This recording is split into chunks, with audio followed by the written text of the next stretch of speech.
call this afternoon. I'm really sorry, but I haven't been able to yet get somebody from digital support to fix it. So if you can bear with me just speaking, if that's okay. I've tried almost everything I can. That's all right. So if anyone wants to Google a picture of Matt Rodder, they can have a picture next to them or visualise him speaking.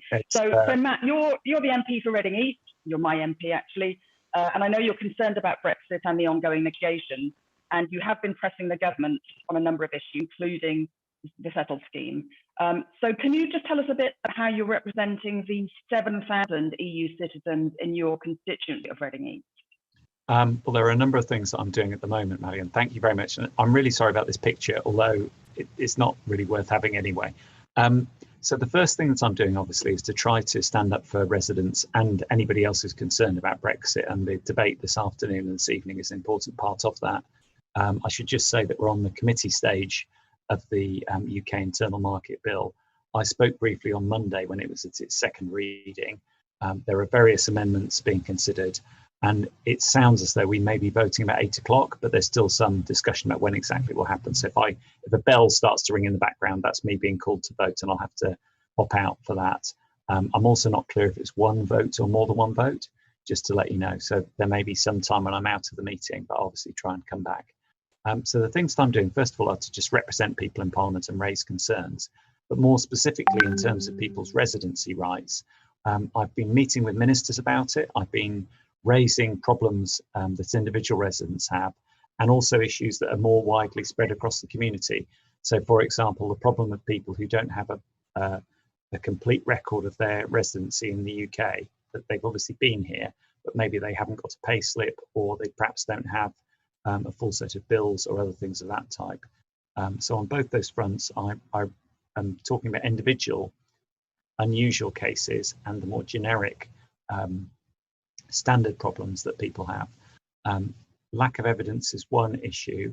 Another point is that there are particular groups of people who the settled status scheme is still really not easily designed to help them kind of accommodate to manage the process. So an example of that would be children who are in care. So there are some children who are in care who are EU citizens who are currently resident in the UK. And there are apparently cases around the country of these children not having their applications processed effectively because they don't have a parent to act on their behalf. They might have a corporate parent in the local authority, but it's whether the social worker in question is able to fully take the process through. So those are some kind of general points of policy which I'm trying to press the government on.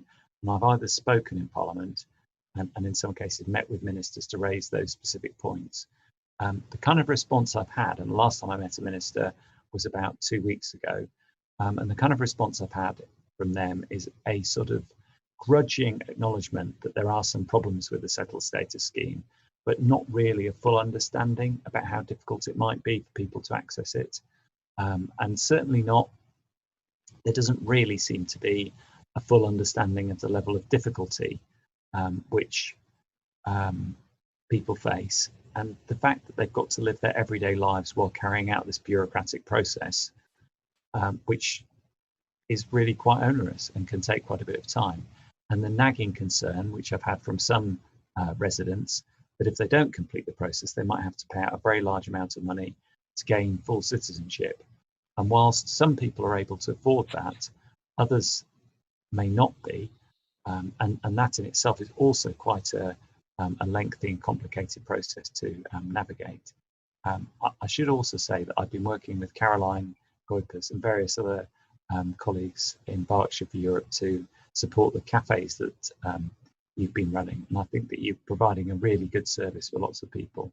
So that's a quick update on what I'm doing. I hope that gives you a kind of quick and sort of potted history of the sort of activities I'm undertaking. I mean, I should also say that I'm having ongoing consultations with other stakeholder groups like trade unions and employers about their experience of the problems of the settled status scheme. And several of them have raised concerns to me about it along the lines that I've mentioned, or other issues. Thanks, Matt. That's That's really good to know. Thank you for sticking around as long as you can before you hear that bell. If the audience want to ask any questions, they can ask a question in the Q&A box, and we'll come back to them afterwards. And if there's a question for you, Matt, and you're still there, hopefully you'll be able to answer them. But thank you for the moment, Matt. I'll next move to Elena Remedi. Thank you, Matt. So Elena is the founder and director of the In Limbo project. She's an interpreter and translator, originally from Milan in Italy, and has lived in the UK for the past 15 years. In the past 3.5 years, she and her group collected testimonies both from EU citizens in the UK and British ones living in the EU. They have published 2 books of testimonies, In Limbo and In Limbo 2, on the human impact of Brexit, and they've just released with Spokesman's Books, the publishing house of Berkshire Russell Foundation, new edition of In Limbo, with an introduction by Ian Dunt and a dedicated chapter on the settled status experience. So, Elena, can you tell us something about In Limbo and why you've put out a new edition and what the main issues are that people are finding? Well, first of all, can you all hear me? First of all, good evening, everyone. Well, thank you, Maylan, for your question. Thank you, Open Britain Reading with Caroline, Eurocafe Berkshire and Berkshire for Europe for your very kind invitation. So as Mylan said in the introduction, the aim of the Limbo project is, and of our not-for-profit books, In Limbo and In Limbo 2, is to look at the human side, at the human impact of Brexit, and to give a voice to the 5 million, most of whom did not have a say in the referendum or in the past election. And speaking of EU citizens tonight, there's a sentence which comes to mind, and I'm sure that many of us have heard too often. Don't worry, you'll be fine. Well, sadly for many of us, this is not the case. We've gone from the promise of vote leave during the referendum, that nothing would change for us, to being reduced to bargaining chips for this government, to having our lives plunged, in some cases, into a deep and prolonged state of painful limbo. And now, well, we have settled status. For those who are not familiar with this scheme, EU citizens have been forced to apply, not register, to stay in their own home, a home sometimes of 50 or 60 years. And from the stories we recently collected for the book, it looks like there's still many unresolved issues with settled status. This is why a new edition of In Limbo exists, with many more testimonies scattered throughout the various chapters, and a whole new chapter called Unsettled Status, because that's how we feel, unsettled. And focusing now on this chapter, one of the main themes linked to settled status is the worry about the lack of physical document, given settled status is only digital. I'm sure that Monique will elaborate more on that, but many EU nationals fear that this lack of a document to show to landlords, employers, banks, hospital, etc., will inevitably create discrimination. And I can assure you, it already is. Peter from the Netherlands writes, why, oh why aren't we given a physical document, not some stupid reference number for landlords and prospective employers to use to verify us on some website? It only encourages them not to want to have anything to do with us. At least with a physical document, you can say, see, here's my proof. I already fear the foundations are being laid for a second Windrush. And no, I cannot take the British government at its word. Would you, if you had experienced what we have experienced? We've become bargaining chips. We've been called queue jumpers, citizens of nowhere, people who've had the temerity to want to call the UK their home for too long. And so to give you a small example of this need for physical document, last week a Danish man was stopped at the Ryanair desk when returning to the UK. He was asked to show his visa or similar document. He explained he didn't need one because of course we're still in the transition period, but he had settled status and yet he couldn't show it because, well, it's just a number. It took some convincing to be able to fly back to the UK. And this could happen to other EU citizens too. Of course, they could check, but what if the system is down? Another issue emerging from the testimonies, and a very worrying one, is that of a hard deadline. Why? Because many are likely to miss it, particularly the most vulnerable ones. Matt Rodda said it. Not everyone, first of all, is fit to apply, is aware of the need to apply, or is easy to reach. And I'll give you some examples. A woman suffering from depression came to our group seeking for help for her father, affected by dementia. She had no idea of what to do and wasn't in the right state of mind to apply for her elderly father, who'd been living, by the way, in the country for more than 50 years. At one point, she disappeared. We tried our best, but she was nowhere to be found. We wonder what will happen to people like her father and families like these. Another example. Yesterday, a young woman who had written to me in the past for help because her British partner was making it difficult for her to have the documents to apply. And you can imagine now how many victims of domestic abuse are in the same or worse situations. Told me that she has now discovered she has cancer. So she was too depressed. She felt too low to apply. It took really some convincing to direct her to a volunteer who could help her in her situation. Then there are people, even of working age, who have no idea they need to apply, and there are many. Take the story of Anna, a beautician from Bulgaria, who was all happy. She wrote to me that she had applied for settled status, but didn't know her daughter had to. So how many children, elderly, vulnerable people, victims of domestic abuse, minorities such as the Roma community will be left out? These are all people at real risk of remaining without legal status. They could be criminalized overnight after, of course, June 2021. A year ago, Minister of State Brandon Lewis stated that people will be liable to deportation if they failed to apply within the deadline. Becoming illegal, or unlawful residents, I should say, means that people will experience the full force of the hostile environment. We're talking of tens of thousands of people who potentially could be left without legal status.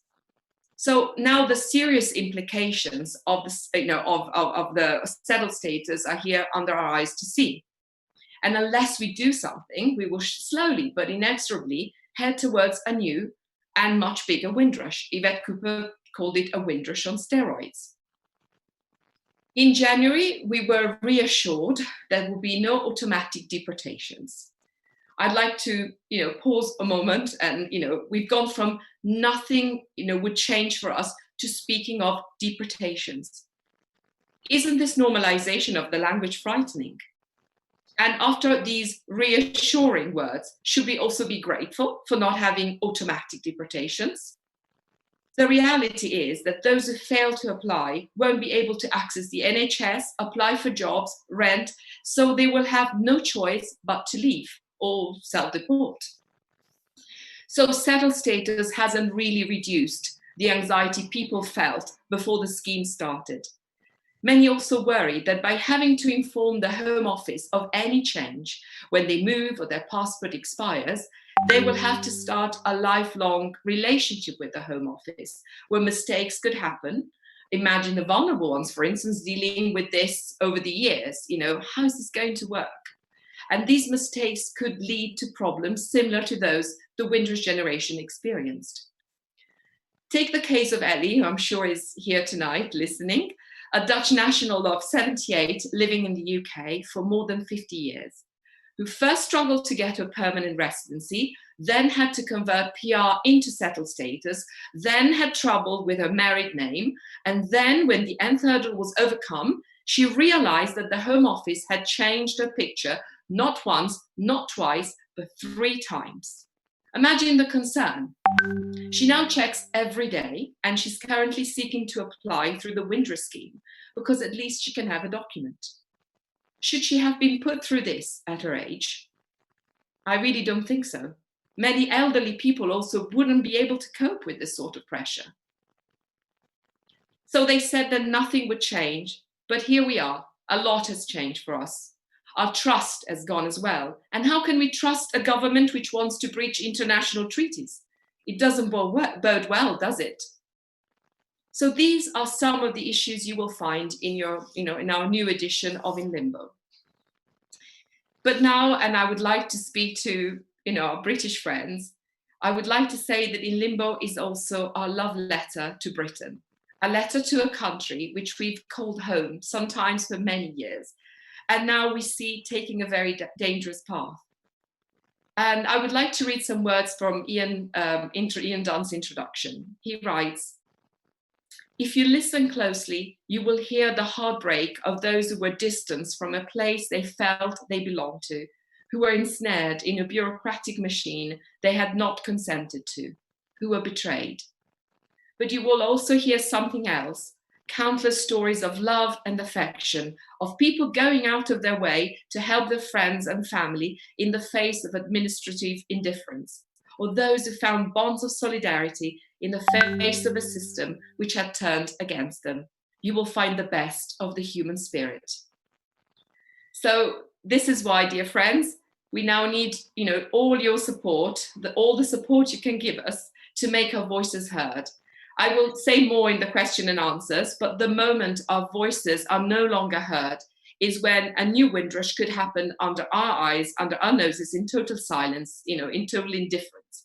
And the moments when your rights too, other rights, could be taken, as they've done with your freedom of movement. So this is not only our battle, but it's a battle for a better, more tolerant, more inclusive, more democratic Britain for all, the Britain you represent. And, my final words to you, therefore, are let's not give up. Let's keep, holding this government to account, and let's keep making our voices heard. Thank you. Thank you, Elena. Thank you for that really powerful set of stories. I think when they become human, it really brings it home the anxiety that the settled scheme has brought. So thank you very much for that. We'll come back to you, say, in the Q&A. Anyone in the audience who would like to ask a question of Elena, please use the Q&A box. I'm going to move to Monique now. So Monique Hawkins has volunteered with the Freemen since 2016 and works on their policy and advocacy activities. If you don't know, the 3 Million are a grassroots organisation who have campaigned for the rights of EU citizens in the UK since the Brexit referendum. Now, the topic you're going to talk about, Monique, is one which, to a person, every EU citizen I speak to in the UK mentions, which is physical proof of their settled status. So can you talk to us about the campaign to bring in the physical proof and how it's going? Over to you, Monique. Welcome. Thank you very much, and thank you, Mélan, for the invitation, and thank you, Elena, for your contribution, and Matt as well.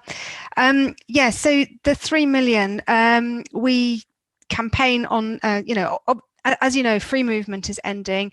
Free movement was a system whereby people had the right to live in each other's countries, and that obviously goes both ways. Brits could go and live anywhere else, rather than having to seek permission under that country's immigration system. So with free movement ending, obviously all EU citizens here, their right to be here changes, and instead they have to apply for this new permission. And as Elena said, we are very worried about people falling through the cracks. So we're campaigning on lots of different fronts, but one of those fronts is about the physical proof, and I'll talk just about that tonight. But on our website, you can see what we're doing on all the other fronts as well. So in terms of this digital proof, just to explain to anybody who doesn't know, until the end of June next year, EU citizens, because there's a grace period for applying for settled status, a 6-month grace period, that's dictated by the withdrawal agreement. Until the end of June, we can carry on proving our rights with just our EU passport or EU national identity card.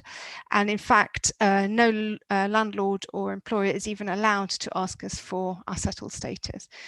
Then on the 1st of July next year, we go in a big bang, no transition approach to a system whereby landlords and employers actually have to ask us to prove our status if we go for a new job or want to get a new rental, or if we want hospital treatment, open bank accounts, lots of things.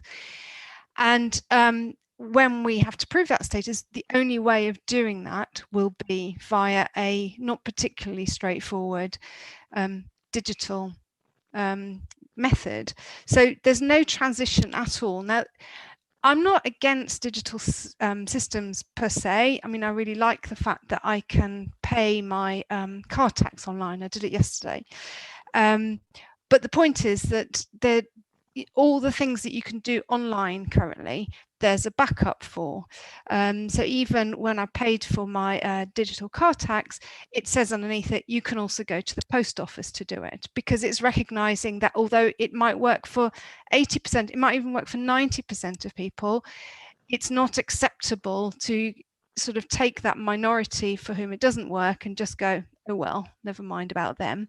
And that's what's happening to us. And there's one country in the world that has actually now gone to a fully digital immigration system, and that's Australia.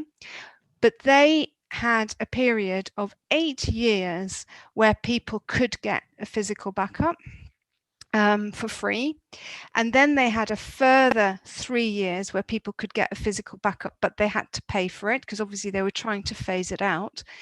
And so there was altogether an 11-year transition period to make sure that employers, landlords, citizens, everybody was used to this system. And here, like I say, it's big bang, 1st of July next year.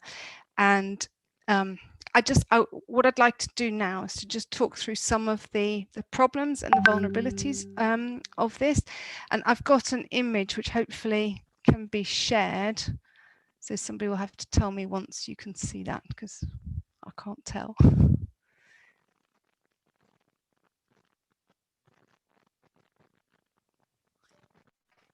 Sorry, is that up now?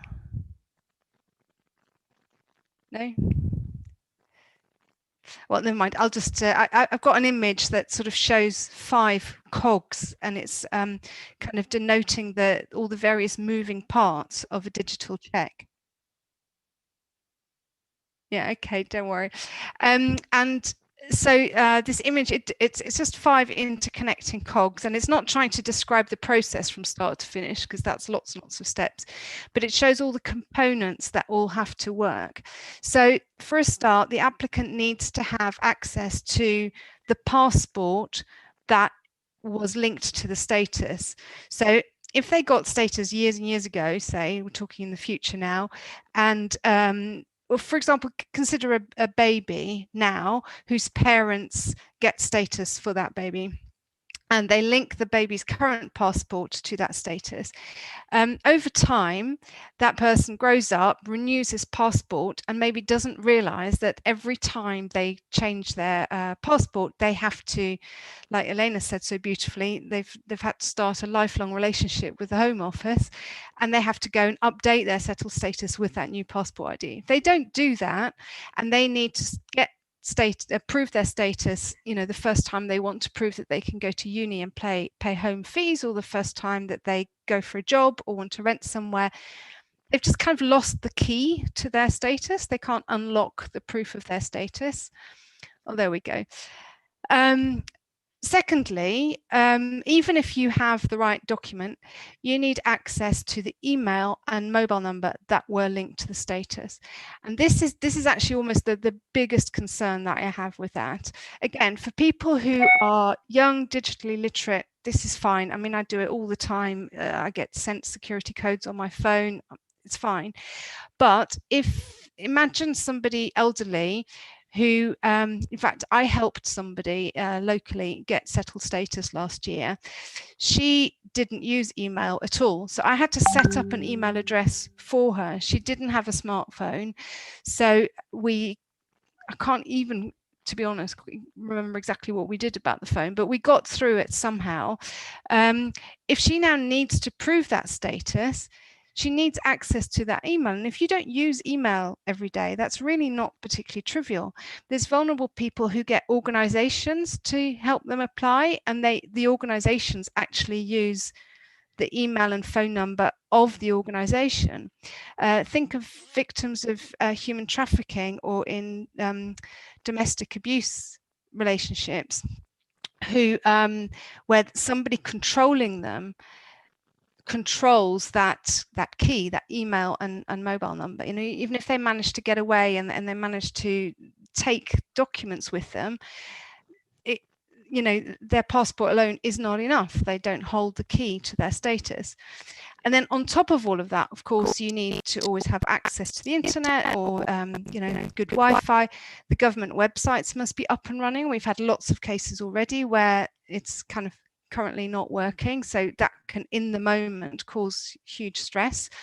And then the government databases must be correct and available. And we've already seen a couple of cases where somebody definitely had settled status and tried to bring up their proof of status, and it said can't find the photograph or cannot show proof of this person's status at the moment. We've had, like Elena mentioned, a friend Ellie, the photograph of her settled status was changed under her feet. So when the government frustratingly keep telling us the same lines, and they keep saying digital status can't be stolen, lost or tampered with, well, that's just not true. It can be tampered with. The problem is it can be tampered with by somebody outside our control. It can be lost if you lose the keys with which to access it. And stolen, I mean, we only have to look at the number of big data leaks and hacks that there have been. You know, people just don't feel secure without it. So we're running a very, very big campaign at the moment, all related to trying to get amendments to the immigration bill that's currently in the House of Lords. I can give you some more details later about how you can get involved in that. But yeah, I just wanted to set out the problems and why we think we absolutely need to have a physical backup to a digital status. Thank you.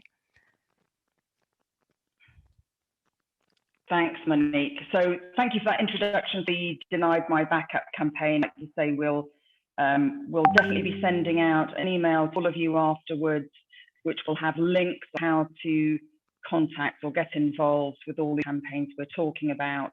And we'll have someone asked if this is being recorded. Yes, it's being recorded, and it'll be available on YouTube afterwards as well. That will also be an email that you'll get straight after this webinar. Now, there have been quite a few questions coming in. I just want to ask one follow-up question to you, Monique, which is, we're working on this campaign to get physical backup.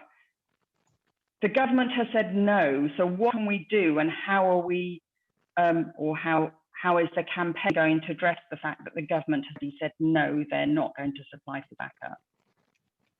Thanks. Yeah, well, obviously, if they keep saying no, then we don't get it. But we're just trying to keep pushing. I noticed that Matt was saying earlier that when he met the ministers, that he felt there was like a lack, which I really recognise. I mean, we struggle. We've asked twice in writing, possibly 3 times, to meet the minister, Minister Foster. And we just don't even get a reply to our request for a meeting, because I can't help thinking that if we could just have half an hour to sit around the table with him, he just has to understand this issue. But what we're trying to do is create a lot of noise. There's some amendments have been put down in committee stage in the Lords on this. They've been debated, they get withdrawn because that's normally what happens in the House of Lords, but we're going into report stage. And we are very, very hopeful of getting an amendment through. In January this year, when the Withdrawal Agreement Act was being debated, an amendment was passed by the House of Lords, which was actually on a declaratory status and physical proof of status. A lot of Conservative peers got behind it as well. And it was, in fact, the very first defeat for Boris Johnson's government. So we're very hopeful of getting to that point. Our campaign, which if you sign up to, like Mailan says, we'll send you the links afterwards. If you sign up, what we're doing is we're helping you to, with lots and lots of hints and tips and content and peers' email addresses. We want to get a letter writing campaign going. So we want to get hundreds and hundreds of letters written to peers to make sure they back this amendment and actually realise quite how important it is. When it then goes back to the Commons, which we think will be probably early to mid-October, we want to get everybody writing to their MPs.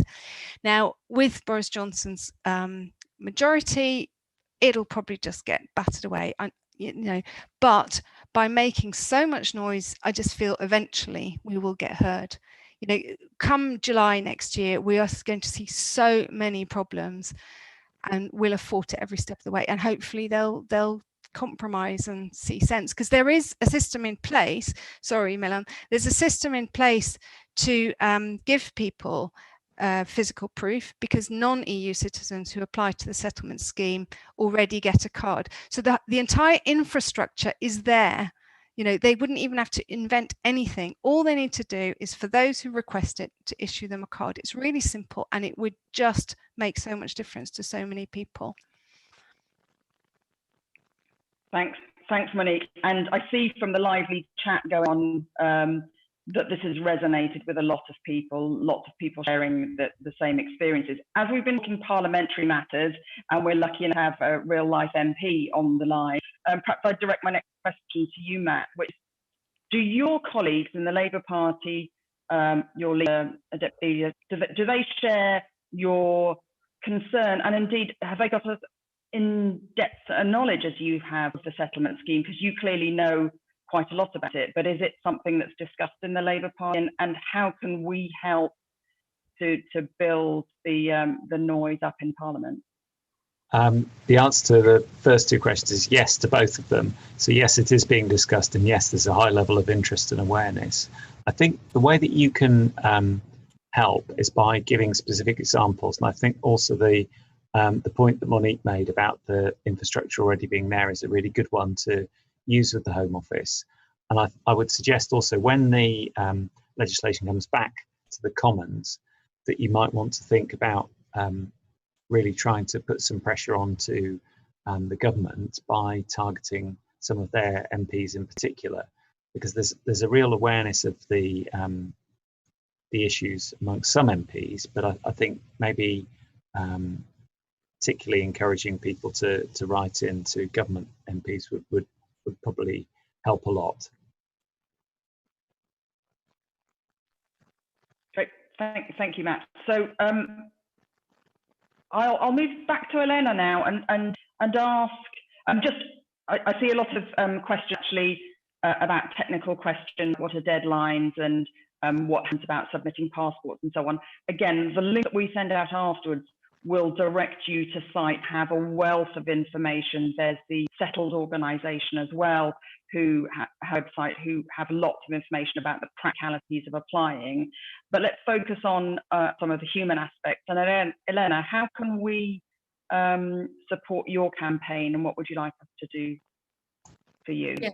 Well, first of all, I agree with everything Monique and Matt have said. We need to make a lot of noise, and with the new, with the first edition of In Limbo, we reached the public, and we've reached also more than 1,500 politicians and political figures on both sides of the channel.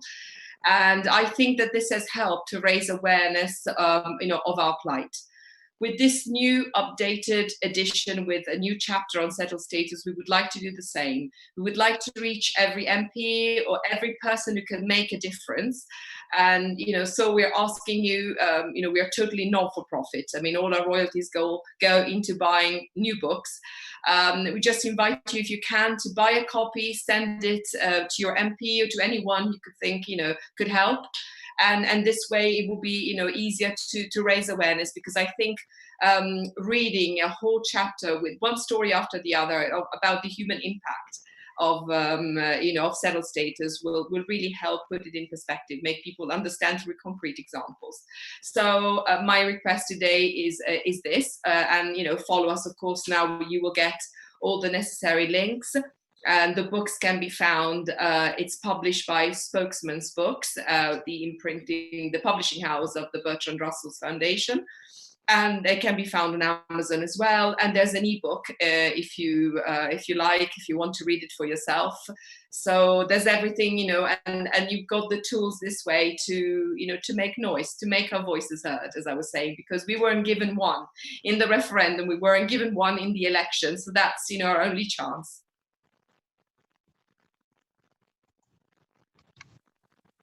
Thank you. I'll just ask a couple of questions now that came in before we started. So the first one, and maybe put your hand up or chip in if you want to answer, is a general one, quite topical. What would be the impact on EU citizens if the government reneged on their rights set out in the signed Brexit withdrawal agreement? Are we concerned that this might happen, given recent events? Well, I can say something. I mean, obviously there is concern. I mean, it is very, very disturbing to even go near the principle of breaking an international treaty. I'm not really sure that they would do that with the citizens' rights part of the withdrawal agreement, because obviously there are 1.2 million Brits in the EU as well. I think that has been negotiated as a reciprocal part. I think there isn't the same sort of political tension or difficulty around that as there is around the Northern Ireland border. So I don't think it's a realistic thing to worry about. But having said that, I mean, obviously what's happened this week and last week is really scary. What I would say is we've already come across some differing interpretations of very detailed parts of the withdrawal agreement that we have raised with the Specialised Joint Committee. And there is indeed a different interpretation on this. It's to do with everybody with pre-settled status, whether they can use pre-settled status as a demonstrable right to reside for benefits. And this has made, we're sort of thinking, if this doesn't get cleared up in the Joint Committee, that we would probably have to take that to judicial review, and who knows whether it would end up in the Court of Justice. And what's happened this week makes me slightly less confident that even if we won that, whether the government would then concede. It just puts question marks around it. It makes me think the UK might just go, do you know what, it's not our interpretation, got to lump it. But I agree. It's just about the interpretation. I mean, I don't think they'll go that far, but it's a question also of trust. People have lost their trust when they see these things happening, and so therefore that's why we need to make as much noise as possible to avoid, as you were saying, interpretations of things that could are in the favor, not in our favor. So thank you. Another question is, how can we reach the EU citizens who aren't even aware that they need to apply for settled status? And especially, I guess, examples you've given, victims of domestic abuse, people with mental health issues, children in care, and just generally people who think it doesn't apply to them because they've lived and worked here for 20, 30, 40 years. What can we do to get out to people and reach them? Elena, do you want to answer that? Well, I think, I tend to speak personally. I speak about settled status all the time when I meet people. As soon as I meet an EU citizen, I always say, have you done your settled status? Have your children, done it? And I find that so many don't know about it. I mean, I remember going to Heathrow in a taxi, and the Romanian taxi driver told me he didn't need to do settled status because he had a national insurance number. So we're talking of a person, who might have been in his 30s with children, a family, of 3 people who could have missed out on that. So it's very important that each one of us speaks when, as I was saying, when they meet other EU nationals. And also, I think, I've, normally I buy the book. I've bought the books for neighbours, for people, who might know of other EU citizens, because again, the British public isn't completely informed. So the more we spread the awareness, the knowledge, the better it is, because more people will come to us, they will know. And I remember after I spoke to this Romanian driver, it was 5 o'clock in the morning, and the poor man got the full the full discourse from me. He called me because he had another Polish friend who hadn't heard about settled status, and it's shocking in a way, because you think they should have heard about it, but the reality is that many haven't. So speaking up. Yeah. And Matt, I mean, is there any plan to have? I mean, you talked about children in care in our constituency. How are we reaching out to those people, and is there a formal program or something that will avoid this Windrush scandal we're all scared of? I mean, is there any kind of joined up thinking on this? I think the way to avoid it is to continue to apply pressure. So what we're doing at the moment, I think, is starting to be effective. I thought it was interesting that Monique said that Kevin Foster had said he wouldn't meet with her. I mean, he may well respond if there's more pressure put on him. And I think some of it's about understanding the scale of the problem. His constituency is in Devon, and I'm not sure if he has the number of EU residents that we've got in our area and the range of issues. So I think we just need to keep applying pressure and keep being assertive about it and pointing out quite how big a problem this is. And I think your point about the physical proof, the vulnerable people misunderstanding, is all really important. And I think that the work you're doing in the media is excellent, and I'm very keen to support that. Certainly at a local level, there's quite a bit I can do to promote it locally within Reading. And you might have seen that I've already written to all EU residents who are on the electoral register, talking to them about this issue. And I'm certainly going to stay in touch about it. Yeah, can I just jump in there as well? Because what was I going to say? Just gone blank there. Yes, in terms of Kevin Foster, it's not that he has said he won't meet with us. He simply hasn't replied to us. So we feel we're being blanked. I mean, obviously, what we've been calling for all this time is that there's got to be a declaratory status, so that you have the status in law, even if you've not registered, to get proof of that status. And the government keep twisting that against us and saying, no, but declaratory led to Windrush, so you're not getting that.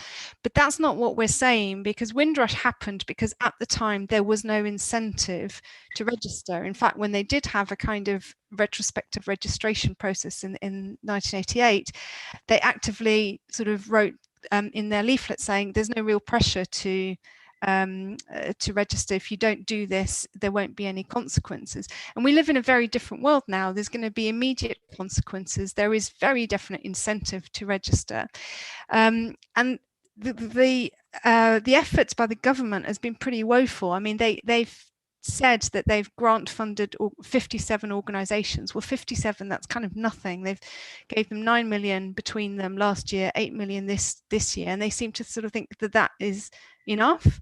And if I want to if you compare it, somebody did a study on how successful these outreach programs can be. And one of the most successful program was for everybody going from analog to digital television, and they ran advert after advert on television, so it was incredibly effective, and it reached 97% of people before the deadline, which is just astonishingly good. But 3% didn't do it in time, so the day after the actual cutoff they were faced with a blank screen, but their television wasn't confiscated then, they weren't thrown in prison, they could simply belatedly do it and put it right. And if there were just 3% of us who don't register, and there's no way it's going to be as good as that, but if it's just 3%, you're talking over 100,000 people. And what I do suspect the government is doing is they're saying if you have reasonable grounds, then you can apply late, and they're not issuing definitive lists of what those reasonable grounds are, but they have indicated to us they want to be flexible there. So they may well be really fairly generous about applying late, but there is a real legal problem, because if somebody applies late, it means that it could be like 5 years late before they realize they need this status, right? And the way the law is, it means that between the 1st of July next year and that date 5 years hence, when, let's say optimistically, they are allowed to apply late, for those 5 years, they will not have had a lawful status. So if they had, for example, run up an NHS bill because they needed hospital treatment, you know, they could be facing a £50,000 bill, which legally they have. And even if, you know, somebody throws up a petition and say it's really unfair that this person should have to, and they waive the fee, say, they'll still have that on their credit record. You know, the legal details of this matter. So it's just not on, even if they go for the reasonable grounds thing to allow people to apply late, it's not on that people lose their lawful status after the 1st of July next year. Actually, it's children it's worrying, you know, because many children might not know, might realize many years later. So I think, you know, some groups might not even be a year or two. It might be, you know, when they need, as you were saying, they go to hospital, but it could happen much later. So what happens then? Yeah, and this is exactly what happened in, you know, I don't really like comparing us to Windrush particularly, but a story like that happened, that somebody sort of first found out they didn't have this status when they faced a huge hospital bill. And just tonight, we have co-signed a letter together with Migrants Organise about people who lack mental capacity and the problems around that if somebody doesn't have, hasn't sorted out a lasting power of attorney. There are real problems around, you know, who can apply on their behalf. And the government, I mean, the letter, it's a really good one, we'll be publishing it tomorrow. The government has promised guidance on this and hasn't produced it. So our frustration is, it's all very well, all these warm words saying, you know, you're welcome, you're our friends, neighbours, colleagues, we want you to stay. I mean, I can sort of say it in my sleep, but the legal details of the edge cases, that is just not being addressed, and our concerns are just not being heard.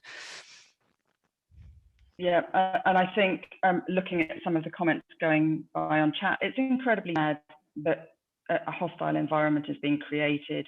People are thinking about leaving the UK. Those of us who live here love the multicultural aspect of this country. The enrichment that the EU citizens bring to this country and make it a lovely place to live in. And it's just so sad to see these comments of people talking about moving back because they're made to feel unwelcome, and because it's opening up for discrimination where employers, landlords and so on will choose the person who's readily got a British document in their hand to prove that they're eligible. So I think this is sad. I want to end on an upbeat note, if possible. I want to thank everyone for joining. This is great to see so many people supporting and interested in making some changes to the situation for EU citizens in the UK. I'll go around the table and just ask everyone to say a few final words. I'll start with you, Matt, just in case your bell does start ringing to go and vote. Any final words from you? Thanks very much for that. It's very thoughtful of you. I mean, so far we're okay, so I'll keep my fingers crossed. I'd like to stay in touch, really, and to keep getting ideas from you and points about problems with the existing system. And I also wondered if we could perhaps have another Zoom meeting in a few weeks' time. Absolutely. We're more than willing to meet with you, and there are, as you can see, this is just the tip of the iceberg. There are so many stories and experiences and examples to share. The campaigns are very well organised, and there's lots of material to share. So thank you so much for joining us. Elena, any final words? Marion, could I add one other thing? Or this is really a request, actually. If I'm still, am I muted or? Yeah. Would you mind if I invited some of my other colleagues? No, you're not muted. Just Berkshire for Europe, but I'd quite like to invite some other colleagues as well. And I also just wanted to thank everybody for their time and their effort they put into this. I found it really useful. It helps fill in a lot of detail, really, really helpful.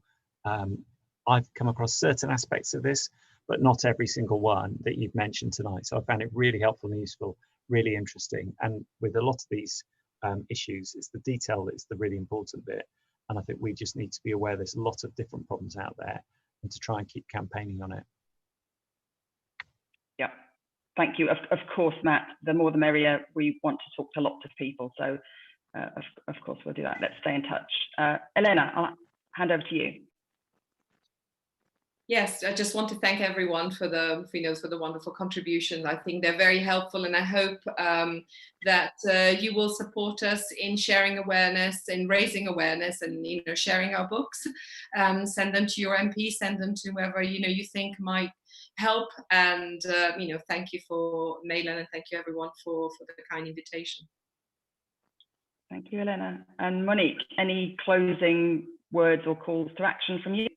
Yes, please sign up at our, we've created a dedicated little website for this called deniedmybackup.org.uk. And if you go on there, as well as getting information, there's 2 buttons everywhere. And the 2 buttons are Act Now, which basically signs you up to a newsletter, and Donate, because we're running a small fundraiser to help us do some targeted digital advertising. And we used it to create a poll, which I didn't even get to talk, which I didn't even remember to talk about tonight, but we did a poll amongst employers. But if you sign up for our newsletters, you will get instructions and help for how to write to peers. And I would just like to dedicate this call to action to a very dear 3 Million colleague of mine, who back in 2017 got writing to the House of Lords when we had our first letter writing action, and she wrote to over 40 peers. And it, together with lots of other people, did lots of writing, and it really made an impact. There were peers standing up in the House of Lords mentioning the 3 million. It's when we were first put on the map, I think. And it at the time, it helped raise awareness about the comprehensive sickness insurance problem. So letter writing really, really, really helps. But if you sign up, you'll get our newsletters, and we will publish literally sort of spreadsheets with email addresses, which peers to write to. And yeah, please sign up, deniedmybackup.org.uk. Thanks, Monique. And yes, like I said before, we will be sending out an email with, look, Elena's holding up a book, yes, so you can recognise it. We'll be sending out an email with all the links, including how to buy the In Limbo book, how to sign up for the Denied My Backup campaign, how you can get support for applying for settled status. Please share with all your friends, all your enemies, share with everyone. Let's get the word out there. And once again, thank you so much for joining this really important call. I hope you enjoyed it. All feedback welcome. I think we'll close the call there. Thank you very much. And thank you, Stuart, for all your technical help. Well. Thank you.